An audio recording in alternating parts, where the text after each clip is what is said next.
Hey, Timmy. Hey, how you going, mate? Good, buddy. What's going on? Well, I'd like to see if you want to take a quick trip up to Cairns. Bit of a once-in-a-lifetime opportunity. We're not going snorkeling, are we? I just know that. Open your computer and have a look at what I've just sent through. You are going to love this one, mate. Yeah. It's a 7-metre female scrub python, and they call her Big Mama. She's living in the roof of an outrigger canoe club, and she's terrorising all the women that paddle there. What is that? Tim has sent Chris a video of 2 huge male snakes captured on a mobile phone inside the club rooms. Mate, they're huge. The males are there to mate with Big Mama. We need to go ASAP. It's breeding season now. She's been spotted there recently. This is our chance. Oh, righto. Righto. We're going.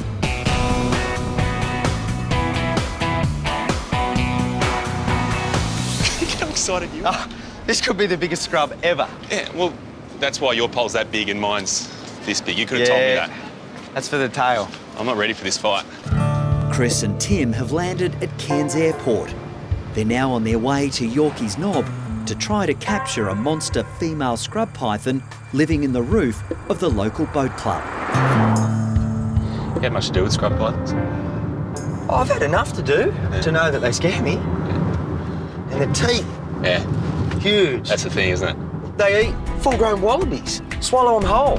Known to locals as Big Mama, the legendary reptile is scaring the hell out of the lady paddlers. Scrub pythons are a bit mythical, like crocodiles. Yeah. Who's seen the biggest one? Yeah. And this could be big. The boys are on a tight schedule. They only have 2 days to complete their daring mission. All previous attempts to remove Big Mama have failed. In the dark, in a confined Yeah. space, with a snake that's With a big 6, 7 metres long. Awesome.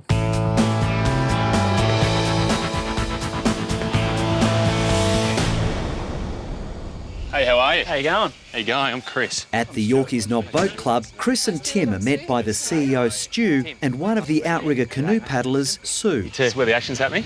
Apparently. Do we bring the right gear or what? Oh, mate, you might need a bigger hook than that. We would hate to see something happen to her, and that's the priority, is to make sure she's protected. You've seen her across here. We've seen her the width of the road. Like she goes right across. Right across. It was It's time to lift that denial and acknowledge the fact this is a very big snake. 1, 2, She's a monster. 3, 4. And I'm in trouble. 5, oh dear, 6. Right across. Right across. Tim, he's in trouble as well. He doesn't know that yet. Look at his face. You know, off the camera, all day, I've been really psyched up. You guys take all the time in the world, and now I'm getting really psyched out about this monstrous snake. There's a little bit of poo in my undies. Snake in the roof right now. Now. Check it out. Whereabouts? Through the back there? Yeah. Inside the club rooms, Chris and Tim get their first look at one of those male visitors. Oh, man, he's a little one. You serious? Yeah, That's a baby. That's an absolute baby. He's still a handful to grab. The size of his head was like that. Yeah. It's He's tiny. a toy. Oh, jeez. This is where she has her, shall we say, late night meetings. Look at This? that. She does this with her men. She does this. Shall we say she's a popular female? She's maybe a socialite, a Paris Hilton of the snake world. I'm going to go up there, and I'm starting to think the hook's no good because there's no way to work it into the roof, so it looks like I'm going barehanded. Yeah. Yeah. The reality is, because she's got so big, she's become a danger to the dogs, the cats, and really the kids. If I can get into that next part, I can get him. The really awful thing is that you put your head up through one of these holes and you're looking around and you think, I haven't checked behind me. You look around and there could be a snake right there, just waiting to grab you. It's an awful feeling. This is like a posh hotel here. You've got all these lights, you've got hot water systems. The snakes are just sitting on top of them. They duck outside, they go to the supermarket, eat a fruit bat, come back in, digest the food, lay your eggs, hatch your babies. It's just the perfect area for big snakes. There's snake skin everywhere. Local folklore around here says that Big Mama is 7 metres long.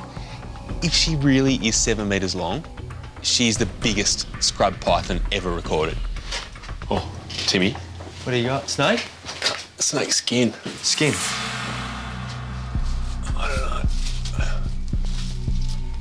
I don't know how big it is. Grab hold of that. Oh, it's big enough. Oh, gee. I have had a bit of enough. It does put you on edge. I mean, everyone talks about the beauty of it and all those things. I'm over the beauty, just get the snake out. Okay, just want to go out, train without peeing your pants would be great. There's some big snake. Oh, Timmy? Yep. Yeah. You got one? Yeah. Watch him. They'll bite, mate. Yeah, I know. Everyone that knows a little bit about snakes always says, oh, pythons, you know, you shouldn't worry about them, they're not venomous. With scrub pythons, it's different. They've got massive teeth. And when they latch on, because the teeth face backwards, you can't get their head off. They call them the pit bulls of the snake world for a reason. I got him.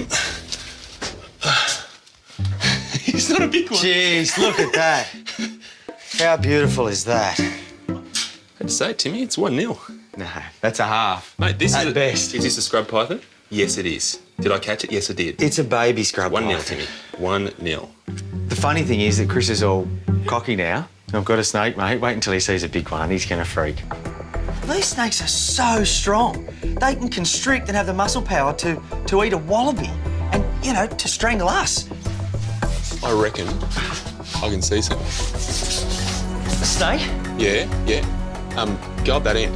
It's a monster. He should just come past me and I can grab him. Yeah. What's going through my head up there is I'm about to grab the snake and I can see its head is don't bite me, don't strangle me. They're the two most important things. Just be careful because it's facing that way. Okay. He's moving now. Okay, again. Yep. He's just past me. Yep. You got it? I've got the head, yep. Got it, mate. You got it? Yep. This? Yep, just take it down. More. Keep on going in here. Hold on, he's dead. Feed that down.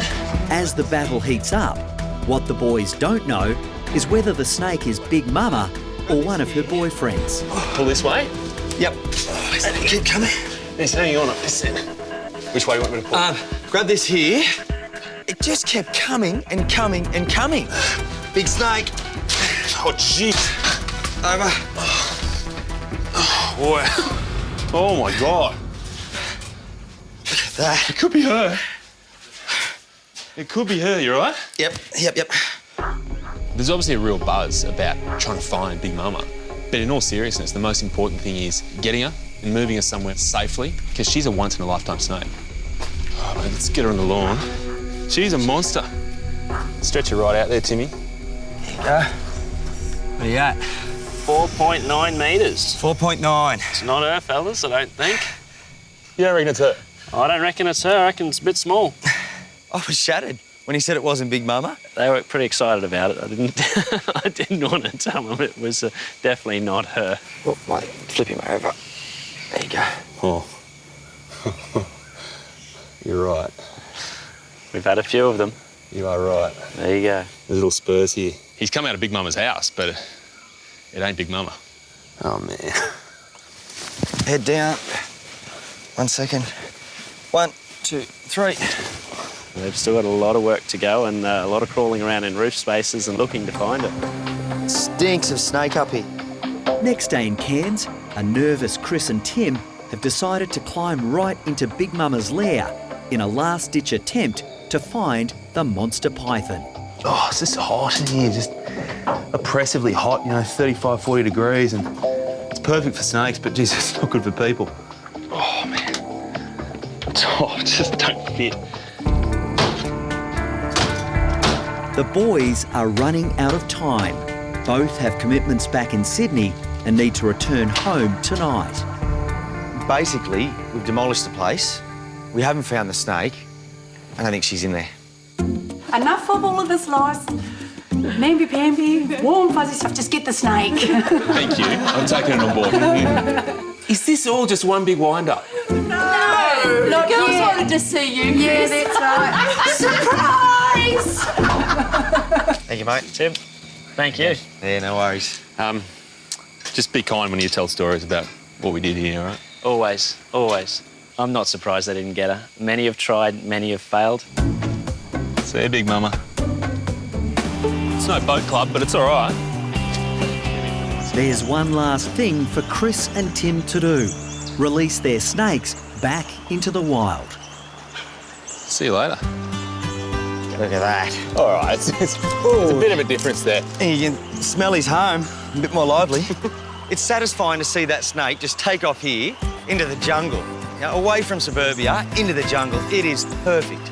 You know what? We didn't get Big Mama, but in a way, what that allows is for this legend to live on. And that's kind of nice. See you, buddy. Thank you. Good job, Pete. Well done. Hey, Timmy. Hi, mate. How are you, buddy? I'm good. Thanks for coming. That's all right. Now, where's our patient?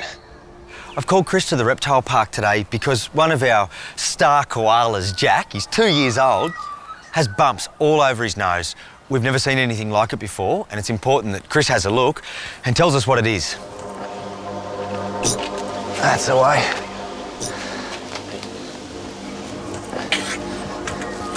There we go. Jeez, it's quite dramatic. Have you ever seen it before? Not like this. No, I mean, I've seen a similar sort of thing on other animals. But never on a koala, and never that dramatic. Now I can finally have a look at Jack. The reality of his problem is quite breathtaking. Lips, eye, nose. It's like he's got these volcanoes that have just erupted. Yep. The thing for us is it life-threatening and is it contagious? And that's what we need to know. How many koalas have you got here? 20? Yeah. Yep, and he's the only one with it now, and that's how we need to keep it. If Jack's condition is contagious, it could be devastating to a koala population. He's been housed with other koalas, and it could already have spread. It's not like they're scabs. I mean, they don't just come off if you grab hold of them. They're actually firmly attached, and they almost look like they're coming from deeper within. Yeah. There's a couple of interesting things about this. I mean, the timing, for me, the fact that he's just coming into sexual maturity. Yeah. Maybe it could be related to that change in hormones that he's currently experiencing. The fact is, right now, everything's on the table in terms of what could be causing these lumps. They could be bacterial infections, and over time they become fibrosed. Worst case scenario, it could be tumours. They've taken hold of all these parts of his body and are now starting to show their signs. The only way we're going to know is by taking a biopsy. Yep. We need to actually take a sample of those cells, look at them under the microscope, and work out exactly what's happening. Okay. Koalas are already a threatened species. Their numbers are in massive decline simply because of bushfires, habitat destruction, and even chlamydia. Now, to potentially have another issue they're facing with what Jack has, it's not a good thing. Let's go. There we go. All right.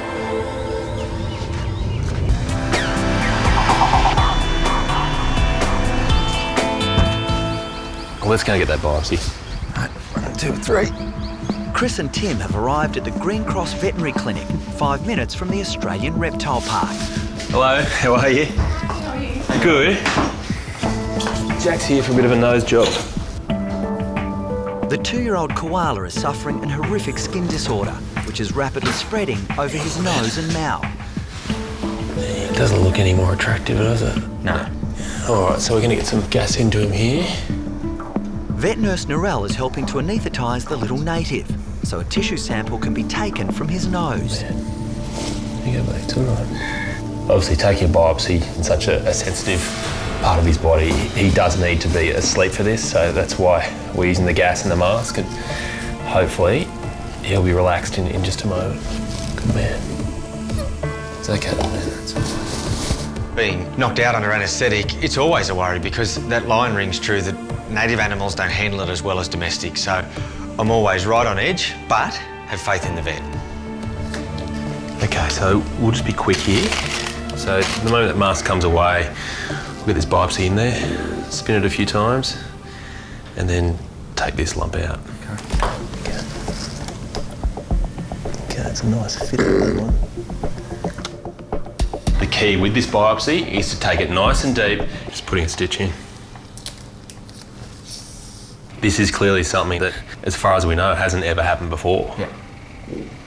So hopefully the answer will be in there. I was in there. I reckon we're done, Narelle. All right, can wake up, hey?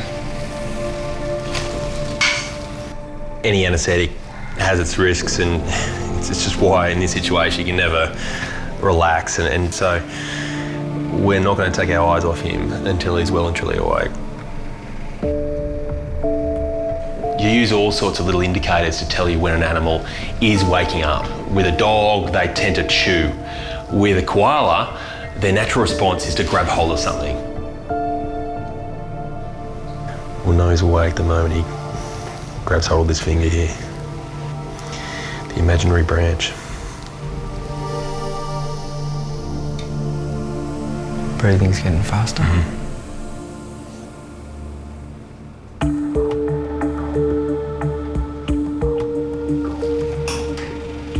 Hello, mate. You up, buddy? There it is. He's got ya. He's on now. The moment Jack does that to my hand, you know, he's back. Hello, mate. You're all right. He wakes up and it's a relief. We've managed to get Jack through today, but unfortunately his battles are far from over. It is going to be a nervous wait until we get his results back. Obviously, fingers crossed that they're not tumours and there's something we can actually treat.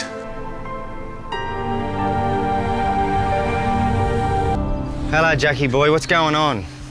At the Australian Reptile Park, it's been a worrying time for Tim. Finally, Jack's biopsy results are in. Unbelievable. He has acne. He's 2 years old. He's turning from a juvenile koala into a man. They do it at this age. And he's a pimple-faced teenager. The good news is it's not contagious. How's that nose of yours, buddy? How's that nose? Well, it's no worse. The spotty teenager will need daily treatment. Antiseptic wash first. Stay there. Thank you. I need to scrub up his nose, his lips, his eyes, and just keep it nice and clean and exfoliate a bit of that old skin. And then once it's clean and dry, apply some moisturiser. Come here, pal. There we go. That's a boy. A little bit round your mouth. That's you all done. It's such a relief. Now Jack can be like a normal teenager. And he's showing signs that he's ready to breathe, and that's a good thing.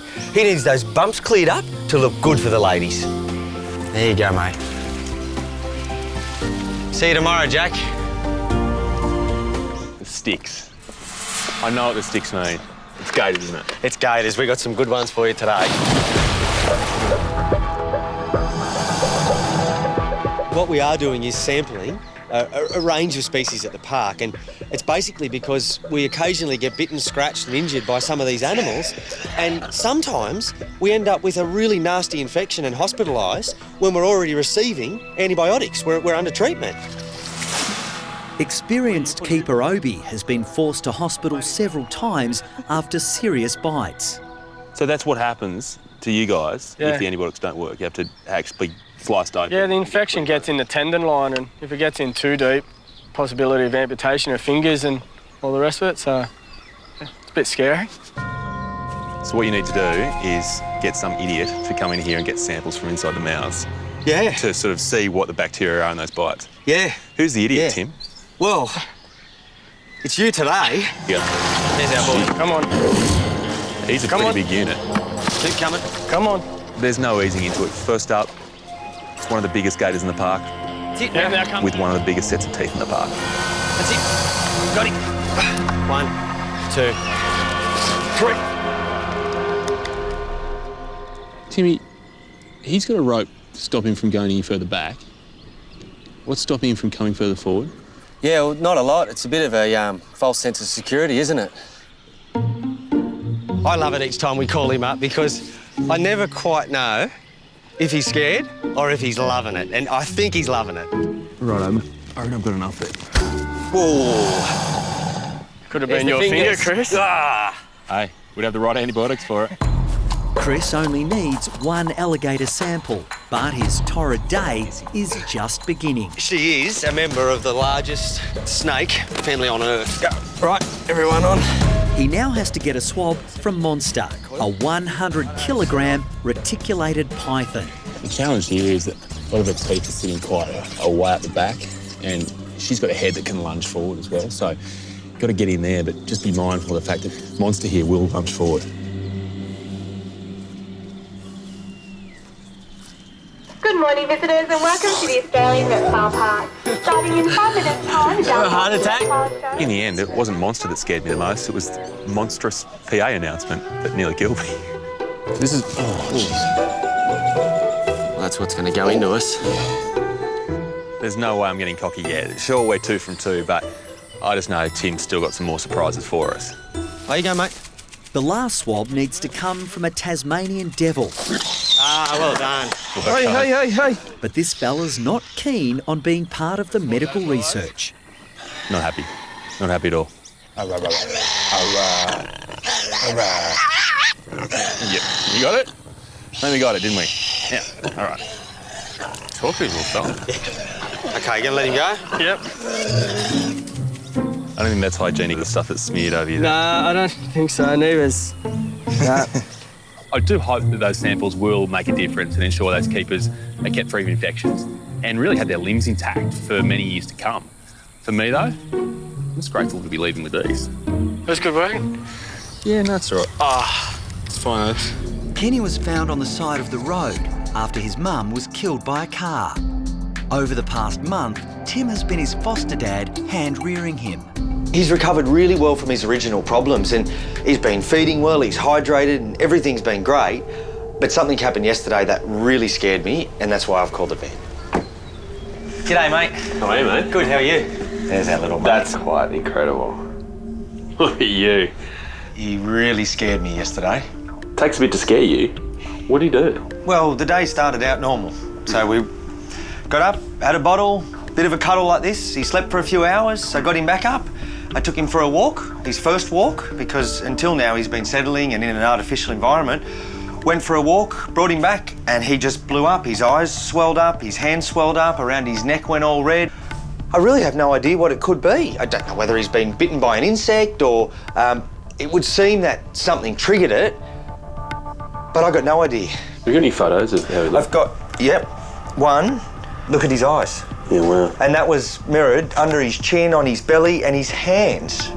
If Kenny was a dog or a cat, you'd be thinking maybe he's been bitten by a bee, or maybe he's eaten something that wasn't quite right, or he's come in contact with a chemical. I mean, it was his whole face and his paws and everything, and I was freaking out that he was going to stop breathing. I think, Timmy, the only thing to do is to take him back to the scene of the crime. Back to where it happened. I thought you'd say that. And let's have a look at what's around there and make sure there's nothing that we're missing. At the Australian Reptile Park, 6-month-old Kenny has Chris and Tim stumped as to the cause of an extreme reaction during his first walk outside. As a vet in this day and age, you can run all sorts of tests. Ultrasounds, MRI, CT scans, blood tests, you name it. But this test may be the most important for Kenny. It's a walk. Come on, little man. This is the same track as yesterday. Yeah, same way. Come on, Kenny. Yep, he's hot on your heels. So the funny thing is, we haven't gone over any ants' nests. No. I haven't seen one bee. No. It's just been grass. Yep. And this is the longest bit. I brought him in here just in the fern and grass and he loved it. He had a good play. You can see straight away he really enjoys this, doesn't he? But that was the extent of the walk. I'm starting to think that today we're really not going to see anything of interest. Come on, Kenny. When all of a sudden, Kenny just doesn't seem to be keeping up like he was before. He seems a bit clumsy, and then I look at his eyes, and they're different. Yeah, look at that. Oh, it makes my eyes water. He's hot all over, his ears are puffy, his eyes are really swollen. Eyes. Hang on, man. His feet, they're getting really puffy too. I mean, look at those. What's really concerning me is that he looks sore, irritated, and I don't know the extent of this reaction. If we can see this on the outside, what's happening on the inside? That's scary. The worry I've got is that it looks like his body is now experiencing quite a significant reaction. If this continues at this rate, it could be very dangerous. Everywhere right now, he's really irritated, and you've got to feel for him. That must be an incredibly uncomfortable thing to go through. And I guess, you know, our goal has to be to make sure this is the last time he has to go through it like this. Yes, please. At the Australian Reptile Park, Chris has just given little Kenny an antihistamine injection to try and ease his severe itching and swelling. Now he's about to deliver a bombshell. What if Kenny was a wombat that was allergic to grass? How can a wombat be allergic to grass? Exactly. It's like a dolphin that's allergic to water. Exactly. Does it really exist? Yeah. Ironically, the one thing that Kenny can't live without is the one thing right now he needs to live without. When his mum was hit by a car, all of a sudden his life changed. Yes. And he was no longer in the pouch. He's had to be hand raised. Yes. So he's never really been around grass. Yep. Except for the walk yesterday and the walk today. I've reared a number of wombats, and some of them from sizes much smaller than Kenny. And each time that I've introduced them to grass, they've been fine. I'm left speechless with Kenny. How can he be allergic to grass? Kenny has lived that clean life because Sorry, mate. he's had to be hand raised by you. You've done everything right. But in the process, he just hasn't come into contact with this stuff. Does that mean he has to get used to it and he'll get better, or is this going to get worse? There's no way Kenny can live his life without grass. So he needs to find a way to live with it. And that's where my plan comes in. There's a way we can do it. But I reckon the most important thing right now, let's get him off the grass. Yeah. Back to somewhere nice and cool. And then recover. So, away from the grass, and with that injection, I reckon he's going to be looking a lot better. Yeah. Oh, he looks much better. Straight away. Kenny, the baby wombat, is allergic to grass. But Chris has a plan that could help the little orphan to cope outside. As far as I know, Kenny is the first wombat that's ever had an allergy to grass. So we're kind of breaking new ground when it comes to his solution. What we're going to do is take a preemptive strike on his allergy. Allergies essentially work the same way whether you're a wombat, a dog, a cat, or a human. So the solution centres around that theory. And rather than him having less walks, I want him to have more walks. Righto. But the walks are going to be shorter. Yep. And he's only going to go to the grass for a few minutes at a time. Okay. And what you're going to do before that is give him a quarter of one of these tablets. Yep. Crush that up into a powder. The way we're going to deal with it is with antihistamine tablets. It stops his body from overreacting and producing all those histamines which cause that reaction. And put that into his milk. Just like that. You're about to lose it, aren't you? Yeah. Yeah? Yeah, I took a hay fever tablet this morning. I'm not allergic to grass, but yeah, I did. So, if you guys have the same ritual, then it's perfect. So we go to sleep together, we wake up together, we medicate together. Well, it's the proper family unit, isn't it? Kenny and Tim will both have their next lot of antihistamines tomorrow. Right now, it's Chris's turn to play mum. Would you like to do the honours? Love to. Kenny's a pretty simple little character. He loves his bottle and he loves his walks. And now, hopefully, with his tablet, he might even learn to love grass as well. You think he's going to take the medicine all right? What do you reckon? Yeah, I didn't think there'd be any problems. I like what you suggested. I think we've got a plan now that means he can still be around grass, but can, hopefully, overcome the allergy as well.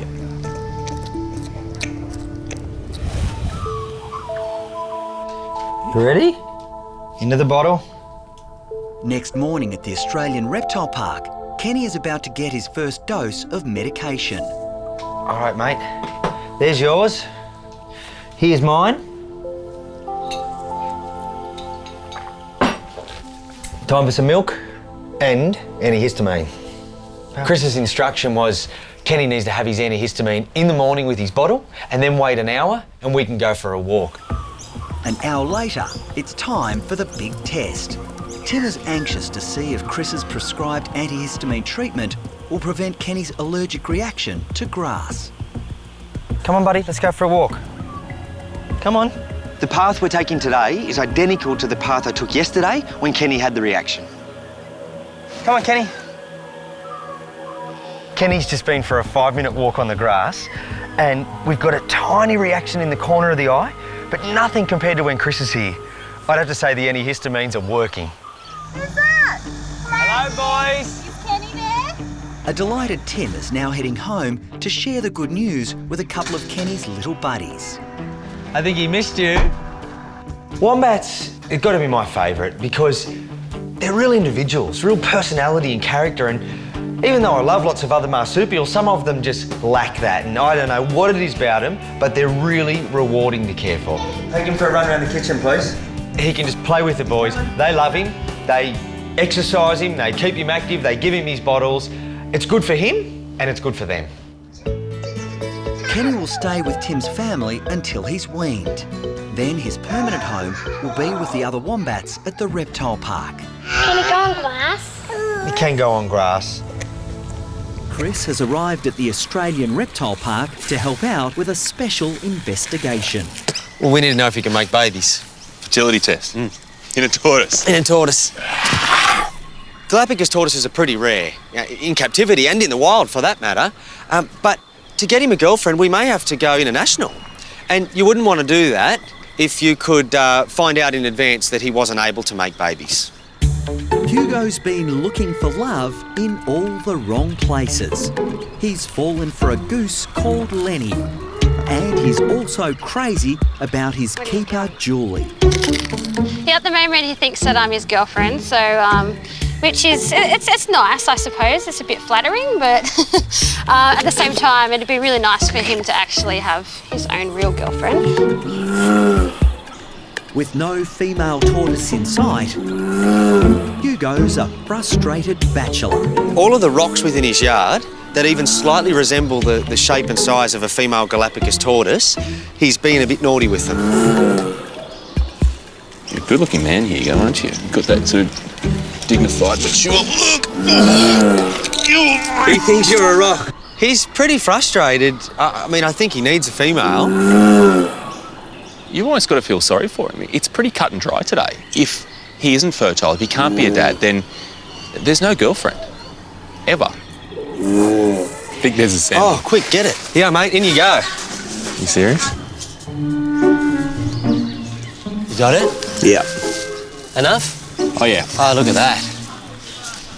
Put that under the microscope. Let's see if they wiggle. So, mission accomplished. Future generations of Hugos really are going to be decided by what's in this jar. And also his happiness. I'm actually a bit nervous. Well, I've got my fingers crossed. It's a lot riding on this. Like the expectant father, Timmy. Yeah, I'm nervous for him. At the Australian Reptile Park, Chris is putting Hugo's baby-making abilities under the microscope. What I'm looking for in this sample is, first of all, that there are sperm in there, but secondly, that those sperm are able to move, that they're swimming strongly. If they're doing that, and if there are enough of them, then Hugo's classified as being fertile, and he can be a dad. They're moving here. Little Hugos. They are? And so they're trying to get somewhere. Yeah. They're little guys in a hurry. And they're Hugo's little guys in a hurry. Yeah, I'm so happy for him. Hugo, you get your girl, mate. Good times coming up, Hugo. Now Tim has to get busy on the internet to find out just what suitable candidates are out there. I don't think he's going to be too fussy about which girl turns up. But it's very important that they are unrelated to Hugo. So they're managed by a stud book, and that says which girls, regionally or internationally, are most suitable for Hugo, and they will be the girls that come. We won't tell her about the rock either. That's our little secret. That might scare her off a bit, actually. We've got some candidates that he can have a look at. That's why you got the laptop? Yep. You're matchmaking online with Yeah. You serious? Yep. Well, we can show him. Here you go. It's been several weeks since Hugo's fertility was confirmed. Look. Tim's been searching far and wide for a suitable mate. This is Shelley. She's 52 years old, and we believe that she is looking for love. Oh, She's very I think someone else is looking for love She likes long walks along the beach and moonlight cinemas. She's never had a boyfriend in her life, and we think that she would be perfect for you. So now we begin negotiating and we get Hugo his girlfriend. Could take a little while because these things, you know, take a while in the process, but what a day. If they could see you now, you'd be getting nothing, I promise you. Oh, Hugo, settle down. In the meantime, it's only the best food, only the best conditions, and we get him looking handsome for her arrival. You imagine when Hugo sees her. She needs to be warned.